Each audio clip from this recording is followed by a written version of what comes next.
여러분, 오늘 아침 정말 일상을 뒤흔들 만한 충격적인 소식들이 쏟아졌습니다. 그 카타르 에너지가 한국을 포함한 아시아 전역에 LNG 장기 공급 계약을 전면 중단한다고 선언을 했거든요. 네, 게다가 브렌트유는 배럴당 99달러를 기어이 뚫어냈고요. 와, 거기다 원달러 환율은 1,499원, 그러니까 그야말로 1,500원 턱밑까지 치솟았습니다.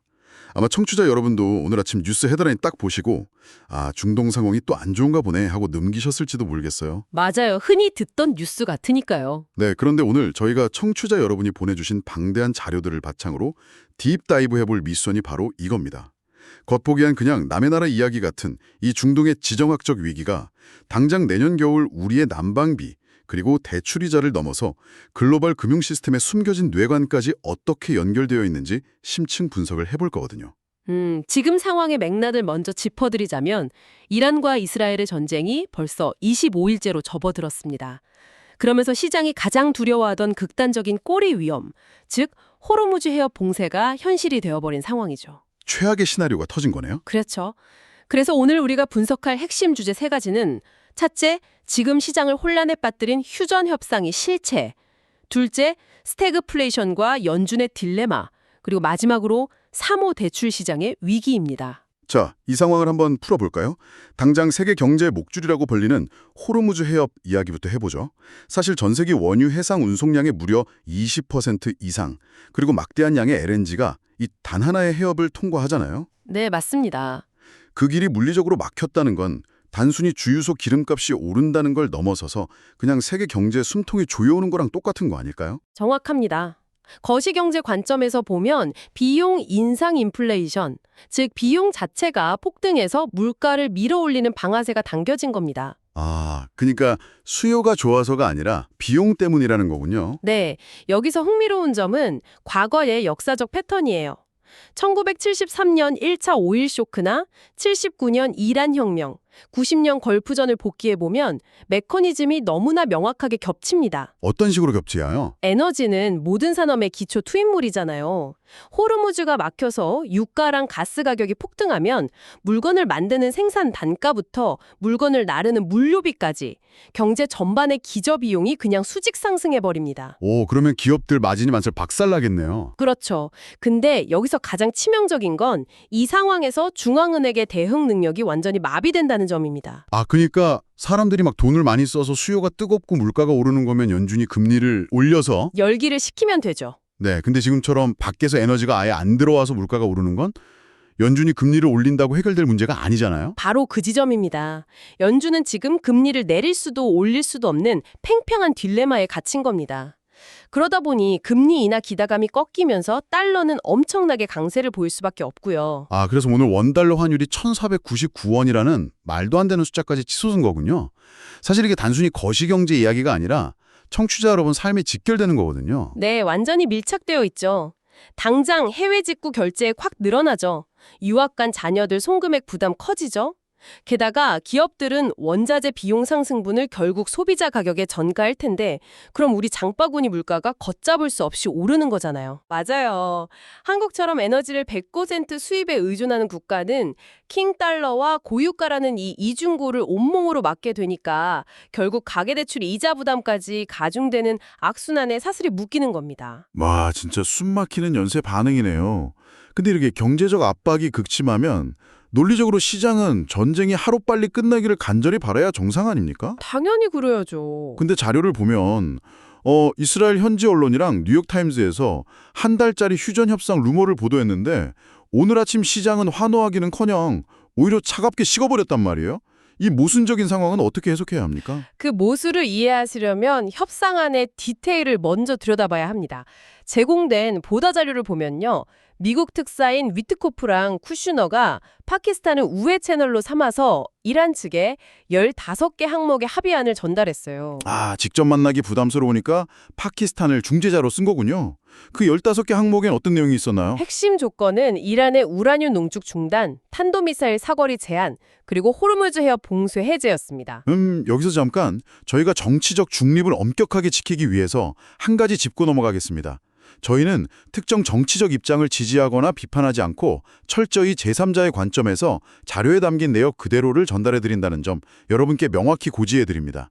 자, 그래서 자료를 보면 어떤 변화가 눈에 띄던가요? 자료에 담긴 팩트만 건조하게 말씀드리면 트럼프 전 대통령 측이 과거에 강경했던 이란 정권 교체 목표에서 한 발 물러났다는 게 보입니다. 즉 현재 무력화된 정권 유지를 타협할 의향이 있다는 시그널을 보낸 거죠. 아, 전면전까지 가는 건 양쪽 다 부담스러우니까 적당한 선에서 출구 전략을 모색하는 거네요. 네, 아주 중요한 포인트입니다. 양측 다 출구를 찾고 있다는 시그널 자체는 엄청난 호재잖아요. 그런데 왜 시장이 식어버렸느냐? 휴전이라는 결과보다 그 결과를 만들어가는 과정의 불확실성을 시장이 더 견디지 못했기 때문입니다. 아하, 불확실성이요? 제가 머릿속에 약간 체스판이 하나 그려지는데요. 그 테이블 양 끝에서 미국이랑 이란이 악수하려고 조심스럽게 손을 딱 뻗고 있는데 그 중간에 이스라엘 네타냐후 총리가 팔짱 끼고 끼어들어서 나는 공격 멈출 생각 전혀 없다 이러고 뻗치고 있는 형국인 거죠. 와, 완벽한 비유입니다. 이것은 아주 중요한 질문을 던지는데요. 주식시장은 그냥 나쁜 뉴스보다 이런 불확실한 악수 상황을 훨씬 더 공포스러워 하거든요. 아, 투자자들 입장에선 아침에 드디어 휴전인가 하고 주식을 샀다가 오후 되니까 잠깐 이스라엘이 테이블 엎어버리면 저 악수는 공중에서 그냥 뻘쭘하게 멈추는 거 아니야? 하고 패닉이 온 거군요. 네, 그래서 그 공중에서 멈춘 악수 때문에 공포지수인 VIX 지수가 자극을 받았고 알고리즘 매매들이 일제히 매도 폭탄을 던지면서 결국 하락 마감한 겁니다. 와, 호재가 무산될 위기에 처하면 단순한 악재보다 시장이 훨씬 거칠게 반응한다는 걸 보여준 하루네요. 근데 오늘 발표된 경제 지표들은 여기서 한술 더 떠서 이 심리적 공포를 아예 실물 경제의 숫자로 못 박아버렸잖아요. 네, 미국 3월 PMI 지표를 보면 정말 등골이 서늘합니다. 데이터를 보면요. 제조업은 반등했는데 미국 경제 70%를 지탱하는 서비스업 PMI가 무려 11개월 만에 최저치로 추락했더라고요. 사람들의 실질적인 소비 여력이 급격하게 식고 있다는 뜻이죠. 그런데 여기서 진짜 충격적인 건 평균 판매 가격 상승폭이 2022년 8월 이후 최고치를 기록했다는 겁니다. JP모건 이코노미스트가 이 상황을 딱 한 줄로 요약했죠. 성장은 죽어가는데 물가는 살아난다. 성장은 죽어가는데 물가는 살아난다. 와, 경제학에서 제일 무서워하는 그 단어. 스태그플레이션이 지금 교과서 밖으로 튀어나온 거네요. 맞습니다. S&P 글로벌 수석 이코노미스트도 전망하기를 GDP는 연 1% 성장으로 바닥을 기는데 물가는 4%도 가속화될 거다라고 내다봤거든요. 이거 약간 일상으로 비유하자면 매일 아침 사 마시는 4,500원짜리 아메리카노에서 누군가 매달 한 모금씩 몰래 훔쳐가는 거랑 똑같은 거잖아요. 내 돈의 가치가 줄어드는 거니까요. 네, 아주 뼈아픈 비유죠. 근데 여기서 저는 진짜 혼란스럽더라고요. 아니, 거시경제가 이렇게 무너지고 있고 스태그플레이션이 기정사실화되고 있는데 바클레이즈는 대체 왜 S&P 500 연말 목표치를 오히려 7,650으로 대폭 끌어올린 겁니까? 세상이 무너질 것 같은데 주가는 폭등한다고요? 겉보기엔 진짜 모순적이죠. 근데 월가의 차가운 자본 논리를 보면 이유가 명확합니다. 바클레이즈가 주목한 건 지금 물가 상승이 경제가 좋아서가 아니라 철저히 공포 기반의 사재기 때문이라는 점이에요. 아, 그러니까 에너지가 끊길까 봐 막 두려우니까 기업들이 비싸게라도 싹쓸이하는 거군요. 그렇죠. 이런 극단적인 병목 현상이 생기면 공급망을 쥐고 있는 독과점 기업들이나 에너지 기업들은 부르는 게 값이 됩니다. 막강한 가격 결정력을 갖게 되는 거죠. 아, 이제 이해가 확 되네요. 약간 전쟁 터져서 민간 경제 박살나고 힘든 와중에도 미사일 독점 공급하는 방산주들은 역대급으로 오르는 거랑 비슷한 원리네요. 정확합니다.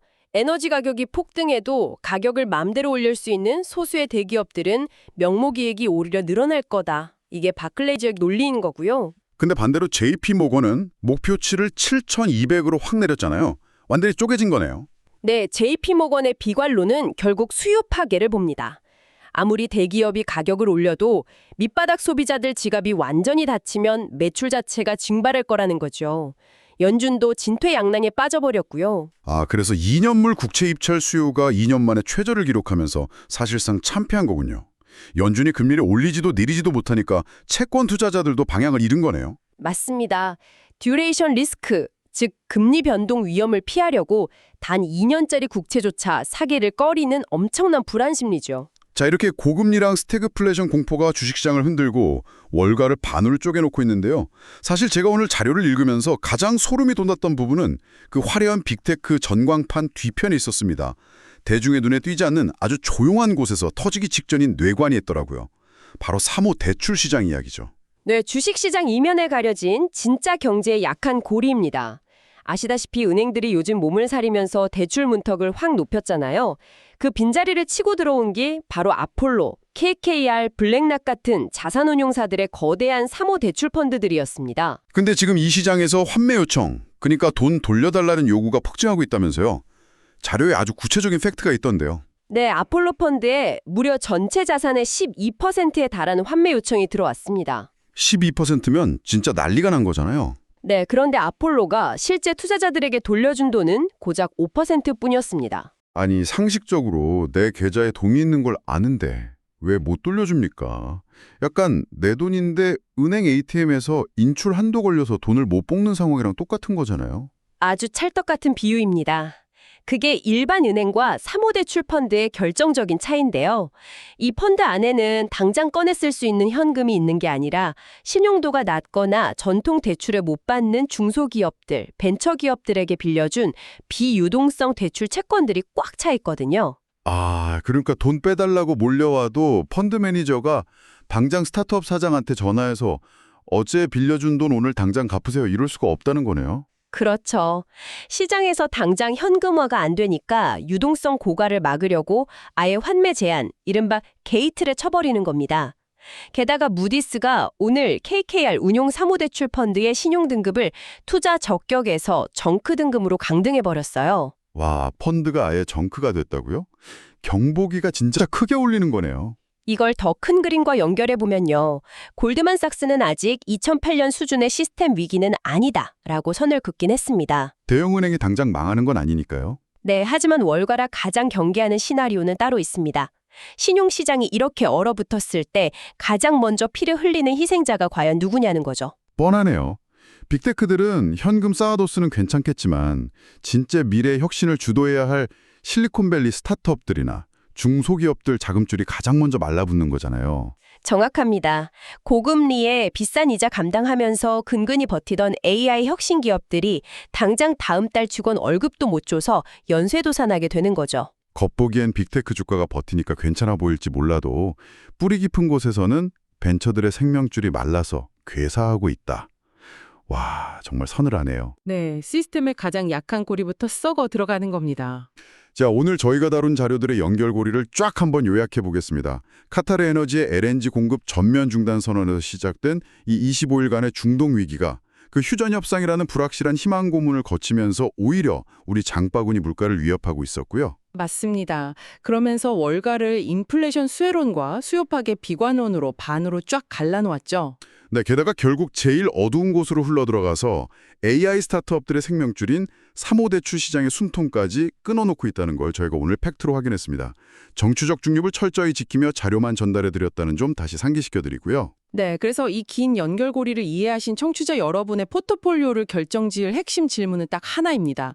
나는 지금 호르무즈가 열리는 쪽에 베팅하고 있는가? 아니면 닫히는 최악의 겨울에 대비하고 있는가? 와, 그 질문에 더해서 저는 자료 내용에서 한 단계 더 나아간 좀 도발적인 질문을 청취자 여러분께 던지면서 오늘 딥다이브를 마무리하고 싶습니다. 어떤 질문이죠? 오늘 우리가 확인했듯이 지정학적 에너지 위기 때문에 AI 스타트업들의 자금줄이 가장 먼저 박살나고 있잖아요. 그렇다면 당장의 가스비나 대출이자 방어를 넘어서서 이 분쟁이 장기화될 경우 인류의 미래를 책임질 기술 혁신의 속도 자체는 과연 얼마나 뒤바뀌게 될까요?